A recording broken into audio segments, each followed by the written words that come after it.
Pulang sekolah, anak gagap ini masuk ke kamarnya, tapi sang Raja Jin tak berhenti menggodanya.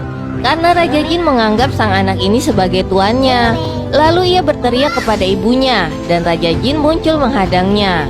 Kemudian ibunya pun datang dan bertanya ada apa. Si anak pun menunjuk si Raja Jin dan coba menjelaskan dengan gagap. Tapi ibunya tak melihat dan mengira si anak ingin kue buatan ibunya. Lalu ibunya pun pergi. Lalu si anak berkata kepada Raja Jin, "Mengapa kau mengikutiku? Aku takut denganmu." Lalu Raja Jin menjawab, "Jangan takut, kamu adalah tuanku. Aku akan coba membuatmu tidak takut dengan penampilan lain." Lalu sang Raja Jin pun berubah wujud menjadi Pak Raden yang sedang berjoget. Anak gagap itu pun tertawa gembira melihat sang Raja Jin bertingkah konyol. Lalu sang Raja Jin pun merubah kembali penampilannya menjadi Pak Ogah. Kemudian si anak kembali tertawa. Raja Jin pun melanjutkan menghibur anak itu dengan merubah beberapa bentuknya agar anak kecil itu kembali senang.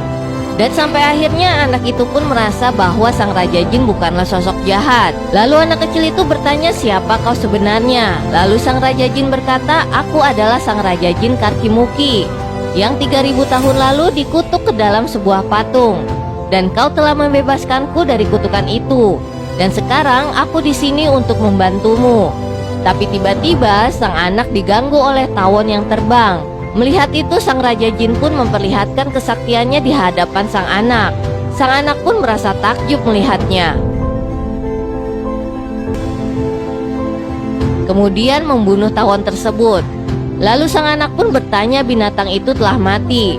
Raja Jin pun berkata, "Siapapun yang berani mengganggu kamu akan berurusan denganku." Kemudian si anak pun tersenyum sumringah karena sekarang ia merasa punya pelindung. Kemudian melihat foto temannya yang suka mengganggunya. Lanjut ke part selanjutnya ya, hanya di Snack Video.